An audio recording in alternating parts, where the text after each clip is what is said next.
ठीक है, now Ramendra made money और वीकी जी का स्टॉप लॉस हिट मारेगा। समझा?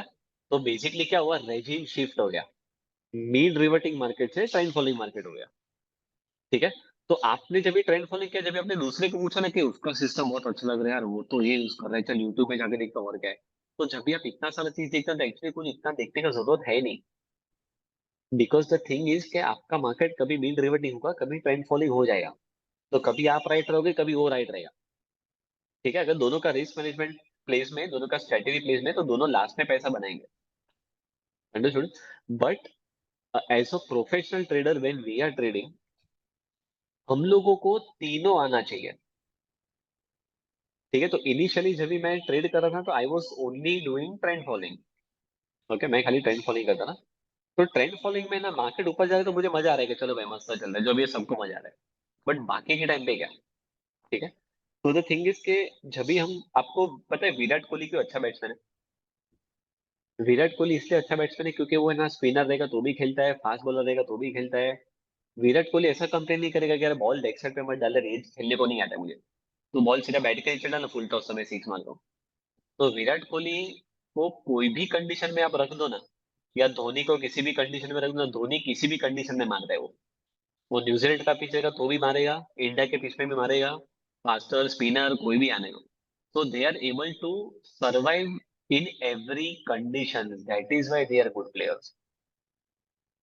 ठीक है, तो किसी भी प्रेशर में भी खेलता है वो। तो बेसिकली हम भी जब भी ट्रेडिंग करें ना, तभी हम लोग को ऑलराउंडर बनना पड़ेगा।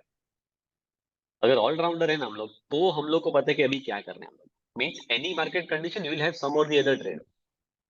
ठीक है, तो मैं पहले खाली यही करता था।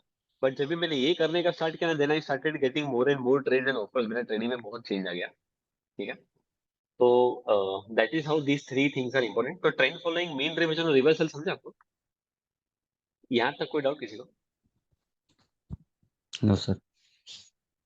परफेक्ट। ठीक है, सो तीनों करना है पहले तो, that is the first thing, I do all the three now. मेरे मेरे पास अभी ये नहीं था तो मुझे बहुत तकलीफ होती थी, मार्केट गिरता था तो मुझे समझ में नहीं आता था मैं क्या करूँ। तो गिरने में भी ट्रेड करने को आना चाहिए। अगर मार्केट नहीं चल रहा है तो भी ट्रेड करने को आना चाहिए, और चल रहा है तो भी ट्रेड करने को आना चाहिए। ठीक है, बॉटम लाइन ये है। ठीक है, सो ये मैंने जो भी आपको बताया नोट्स में मैंने लिखा है, later I give you these notes and all also. ठीक है।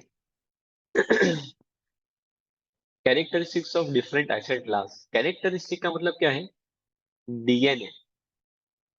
Characteristic, character. आप लोगों को कटरीना कैफ पता है सबको?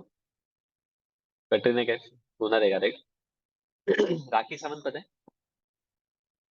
कटरीना कैफ और राखी से दोनों सेम है क्या? वैसे दोनों है फीमेल, दोनों इंडिया में ही है। ठीक है, तो लेकिन दोनों में फर्क है ना, फर्क किसका है? कैरेक्टर का फर्क है। Okay, so basically when I talk about DNA, stocks का भी अलग अलग कैरेक्टर होता है। ओके, तो बहुत सारे स्टॉक ऐसे होते हैं जो ट्रेंडिंग होते हैं। ट्रेंडिंग मतलब वो भागता है ना तो भागते रहता है, गिरता है ना तो गिरते रहता है, वो वन साइड भागता है वो। ठीक है, so there are some stocks which are trending, there are some which are non trending. ठीक है, मतलब ऊपर जाएगा तो नीचे आ जाएगा, नीचे आएगा तो चलता ही नहीं है, बहुत टाइम पास करता है, बहुत पकाता है वो। ठीक है, तो that is the second type of trading method.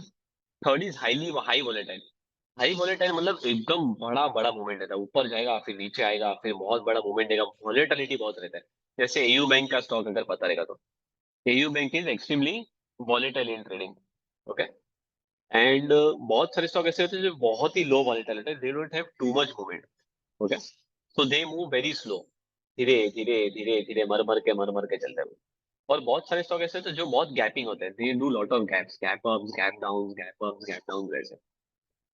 Clear? So that is how they move. तो अभी ये क्यों है? ओके, डीएनए हम लोग समझते हैं। तो हर एक stock, index, commodities, currencies, crypto currencies, interest rate bond, ये सब है ना, इन सबका पर्पस ऑफ एग्जिस्टेंस अलग अलग है। कमोडिटी है ना, गोल्ड, गोल्ड है ना, अडानी इंटरप्राइज के ऐसा नहीं चलता है। कभी देखा है गोल्ड में 10% का सर्किट लगा या नीचे का 10% का सर्किट लगा है?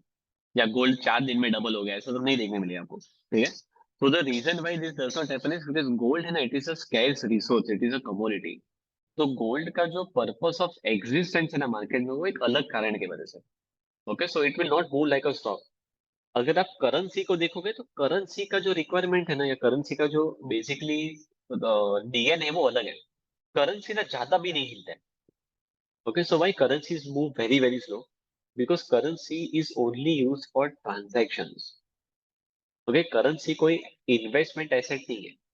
आप लोगों ने कभी देखा है किसी ने ऐसा बोला है कि मैंने यूएस डॉलर में इन्वेस्टमेंट करके रखा है, मेरे बेटा बड़ा होगा ना तो उसका शादी मुझे यूएस डॉलर बेच के करना है? ऐसा कभी आपने सुना है? ठीक है, तो कोई क्यों इन्वेस्टमेंट इसमें नहीं करता है करेंसीज में? लोग क्यों स्टॉक बाय करते हैं? क्योंकि करेंसी करेंसी है, वो ट्रांजेक्शन हो गया, खत्म हो गया उसके बाद।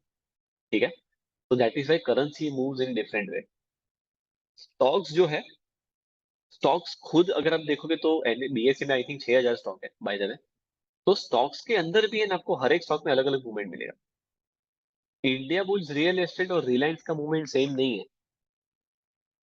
ठीक है, बजाज फाइनेंस का और कोई 5 रुपए का पेनी स्टॉक देगा, उसका मूवमेंट अलग रहेगा। They don't perform in the same way.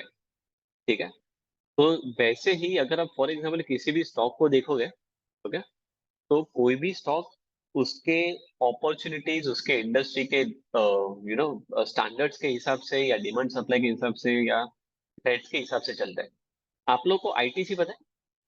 ITC stock, ITC, ITC का मेजर बिजनेस क्या है पता है किसी को? What is the main business of ITC? Perfect cigarettes. ITC का मेन धंधा है ना सिगरेट और तंबाकू होटल है। होटल राइट, होटल्स तो फिर भी है, मेन तंबाकू है। होटल होटल पे वो डाइवर्सिफाई करने का भी कोशिश कर रहे हैं वो। होटल्स है, एफएमसीजी है, वो साबुन वाबुन से जो भी आ रहे हैं उसका, या वो Sunfeast pasta, I think ITC का ही है मोस्टली वो। So all these things they are actually trying to shift from this model to a different model. अभी they are just trying to explore some other avenues. तो ITC जो है ना, ठीक है, अभी तंबाकू में और सिगरेट में सबसे मेन बिजनेस उसका वो है। तो आईटीसी को डर किसका है पता है? आईटीसी को ये डर नहीं कि यार मेरा कस्टमर कल उठ के बहुत स्मार्ट हो गया और सिगरेट पीने का बंद कर देगा, तो बहुत एजुकेटेड हो गया तो तंबाकू नहीं खाएगा, ऐसा तो है ही नहीं। सिगरेट 20 रुपए का हो तो भी उतना ही बिकेगा, 30 का भी उतना ही बिकेगा, 40 का भी उतना ही बिकेगा। कस्टमर पीने वाले तो पीने ही वाले हैं। तो आईटीसी को ना कस्टमर का जरा भी टेंशन नहीं है। आईटीसी को गवर्नमेंट टेंशन है रूल्स। गवर्नमेंट का। गवर्नमेंट जो है ना, वो मस्ती करते हैं। गवर्नमेंट बोलेगा भाई आज के बाद रजनीगंधा बैन, आज के बाद गुटखा बैन, तो उसके धंधे में जो नडिंग करता है ना वो गवर्नमेंट कर लेता है। ठीक है, तो गवर्नमेंट की वजह से क्या होता है, उसको प्रॉब्लम ये है कि यार मेरा धंधा ये बंद कर देता है। ओके, या कुछ टैक्स डाल देगा या फिर कोई रिस्ट्रिक्शन डाल देगा कुछ ना कुछ। तो आईटीसी में नॉर्मली क्या होता है, जब भी बजट आएगा ना, तो 20 बजट में से कम 15 बजट ऐसे ही रहेंगे जिसके अंदर में ना आईटीसी ना बजट के दिन में नीचे ही रहेगा। उसका रीजन ये है कि जैसे ही बजट आता है ना, गवर्नमेंट सीधे ना तंबाकू पे टैक्स डाल देता है, सिगरेट पे टैक्स बढ़ा देता है। तो टैक्स बढ़ाता है वैसे ही स्टॉक गिरता है।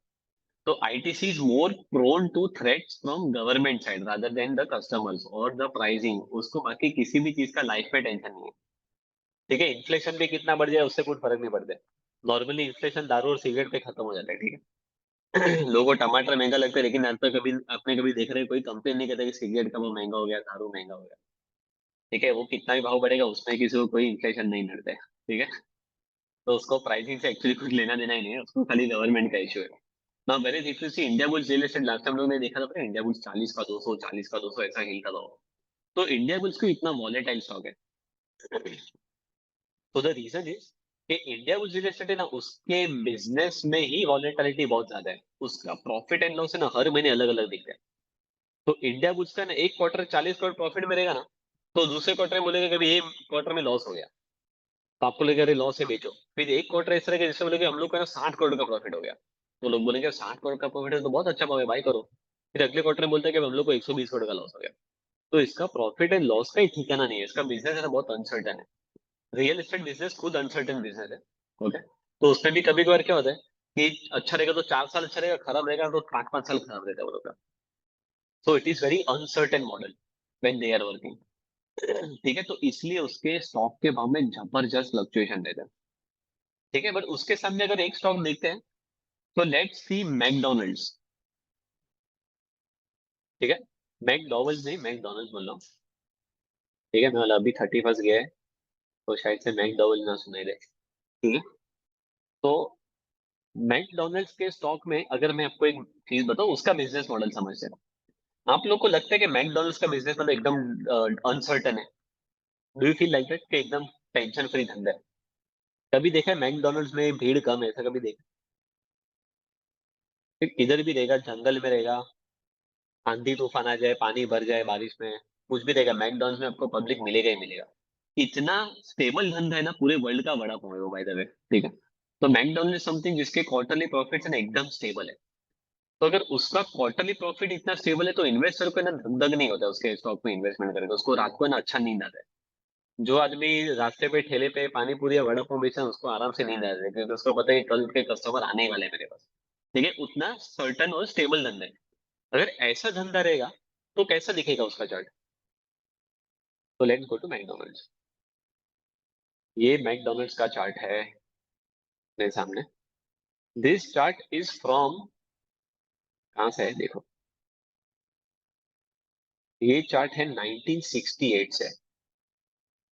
Okay, from 1968 it is going up. एकदम प्यार से चल रहा है, देखो शांति से चल रहा है। तो why is it moving so decently well, एकदम स्मूथ है? उसका रीजन ये कि उसके हर क्वार्टर में ना स्टेबल प्रॉफिट दिख रहा है। तो अगर स्टेबिलिटी होता है ना धंधे में, तो इन्वेस्टर भी शांति से बैठा रहता है, उसको भी टेंशन नहीं होता है, उसका भी बीपी हाई लो नहीं होता है। Okay, so this is purely a trend following stock, आराम से ट्रेंड कर रहे हैं। तो लेट्स से फॉर एग्जांपल हम लोग 200 डेज का मूविंग एवरेज डाल दें। ओके, 200 दिन का मूविंग एवरेज डाल दें और हम लोग समझो ऐसे एक सिस्टम बना दें कि भाई 200 डेज के ऊपर रहेगा ना तो बाई करने का, 200 डेज के नीचे रहेगा तो सेल करने का, और 200 के ऊपर रहेगा तो बाई करने का, समझो ये सिस्टम है। ओके, तो मैकडोनल्ड्स ने यहाँ पे 1984 में 200 डेज के ऊपर बोला था $2 में कि इसको बाई करके रखो। 1984 से ट्रेंड ऊपर ही है, ऊपर ही है, ऊपर ही है, ऊपर ऊपर ऊपर ऊपर ऊपर ऊपर कंटिन्यूसली ऊपर जा रहा है। 1984 के बाद 2000 आ गया, 16 साल हो गया, ये वहां से टूटा। 2002 2003 में उसने बोला कि निकल जाओ ₹19 में। तो ऑलमोस्ट 19 ईयर्स का अप ट्रेंड था। ट्रेंड फॉलोइंग वाला है ना, वो अगर इस पे घुस गया ना तो 20 साल फिर नहीं निकलेगा। उसको पता नहीं है कि ये ट्रेंड कभी खत्म होने वाला है। ठीक है, फिर से ट्रेंड खत्म हुआ, फिर से ट्रेंड चालू हो गया। अभी यहाँ पे उसको फिर से बाय बोला ₹24 में, 24-25 में। ठीक है, वहां से इसने 2003 से इट रैलीड अप टिल 290, तो 2003 से 2023 हो गया। इतने साल से एक भी बार मैकडोनल्ड्स ने बोला है कि निकल जाओ, तो $23 का $290 गया। अभी किसी को पता है कि ये कभी तोड़ने वाले हैं? ठीक है, ये 2023 है, शायद से ऐसा भी हो सकता है कि 2050 तक वो ऐसे ही चले और ये भी ऐसे ही चले। तो $1000 हो, $1600 हो, 3000, मुझे नहीं पता है कभी सेल आने वाला है। तो ट्रेंड फॉलोइंग वाला है ना, उसको ऐसे स्टॉक अच्छा लगता है, वो तब तक बैठा रहेगा जब तक ट्रेंड ऊपर है। ये मैंने एक एक्सट्रीम एग्जांपल देखा है मंथली चार्ट में। बट ट्रेंड ऐसा जरूरी नहीं है कि मंथली चार्ट में होता है, ट्रेंड वीकली में भी होता है, डेली में भी होता है। बट खाली कहने का मतलब ये है कि ट्रेंड फॉलोइंग वाले का दिमाग कैसा चल रहा है। ओके, अडानी एंटरप्राइज पता है आप लोग? अभी रिसेंटली अडानी एंटरप्राइज नीचे गिरा था। दो 4000 से गिर के Adani enterprise fell down till that level. Okay, तो अगर हम अडानी एंटरप्राइज को देखें, तो उसने 2014 में बोला 37 पे बाई करो, फिर से उसने हम लोग को बोल दिया 37 पे निकल जाओ।